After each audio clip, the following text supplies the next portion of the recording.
di bawah bupati salah sekarang. Jadi ini apa struktur organisasi pemerintahan. Kalau sekarang kan udah nggak ada, udah dipangkas sih, jadi ada bupati dan kalau dulu kan ada wadana, di bawah itu ada kepala desa gitu lah. Nah itu kantor wadananya dulu wadana Tegalega. Nah itu bupati dijadikan museum karena wadananya udah nggak ada kan, wadananya dijadikan museum, kementerian dirupakan ke provinsi Jateng. Diresmikan di tahun 80, sampai tahun 90 di provinsi. Jadi museum ini itu awalnya itu adalah gedung bekas kewadanaan, kemudian dijadikan museum juga ya, museum Jawa Barat provinsi. Mungkin terkait nama museum Sri Baduga, apakah itu nama dari awal atau sebelumnya ada nama? Yang saya tahu dari dulu ini memang museum negeri provinsi. Museum negeri provinsi Jawa Barat. Pas jadi dilimpahkan ke provinsi, jadi harus ada nama yang khas dari. Jadi kan kita tuh member apa sih dari museum-museum Indonesia, gitu kan ada ikatannya, ada eventnya juga mengajukan bersama. Nah kesepakatan waktu itu pas museum-museum Nusantara Indonesia kesepakatan gitu tiap ini harus ada kekhasan itu nama. Nah diambillah Sri Baduga karena kan Sri Baduga itu dulunya Raja Pajajaran gitu. Jadi ada nama museum provinsi Jawa Barat Sri Baduga. Untuk nama Sri Baduga ini dari kasus Sri Baduga dulunya nama raja, nama Raja Pajajaran.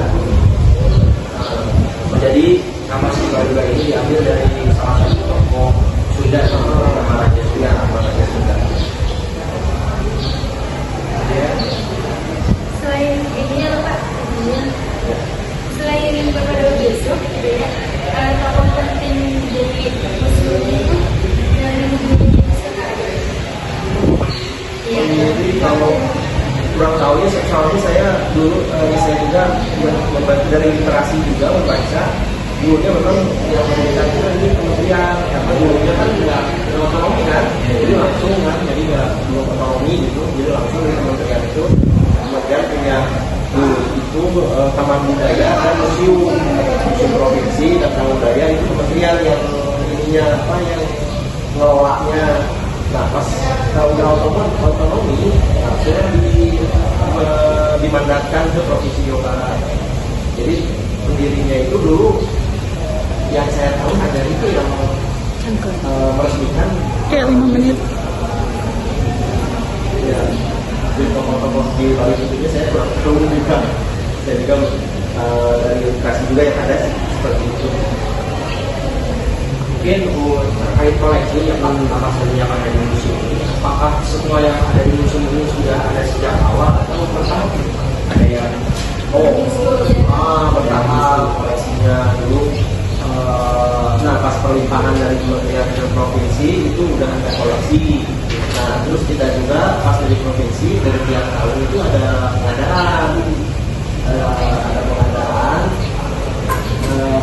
tiap tahun ada anggaran untuk ada koleksi dengan melalui analisa kajian barang-barangnya sampai sekarang ini hampir 7.000 koleksi.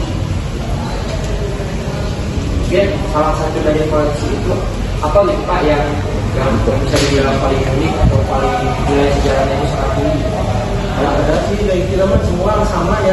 Jadi kalau kita mah melihatnya semua koleksi ini unik ya, karena itu hasil analisa daripada tim. Jadi dulunya kan persemadan tidak semena-mena gitu Duduk. jadi ada kajian dulu, analisa dulu. Jadi semua koleksi di sini juga memang kita ada yang dari antropolognya ada, arkeolognya ada, dan juga ada. Jadi kita melihat ini masuk kriteria ini, kita punya kriteria koleksi benda ini layak disebut ini koleksi. Jadi kalau sebelum diterima di kita, di registrasi itu masih belum ditulis koleksi. Kalau sudah diregistrasi, sudah diinventarisasi baru disebut koleksi. Latihan koleksi dalam terminologi kita. Jadi tidak ada pembedaan, tidak ada yang Semua ini sama. ya seperti Yang berbeda paling di pameran itu ada masterpiece, koleksi masterpiece. Nah, mungkin itu pembedanya di karena latar punya apa sih? Dia punya koleksi ini itu dulunya punya gubernur atau petinggi, nah, atau koleksi itu dulunya dimiliki oleh bangsawan gitu. Kalau itu aja sih yang membedakannya gitu kan, koleksi dulunya yang dimiliki oleh tanah tertentu lah. Jadi kita ada ruangan khusus namanya masterpiece itu kurang juga untuk masterpiece karena si koleksi itu dulunya tergantung ngomong ya dia apa itu ada yang bagus-bagusnya. Kalau yang lainnya karena kita kebudayaan museum yang berbasis budaya mungkin hasil budaya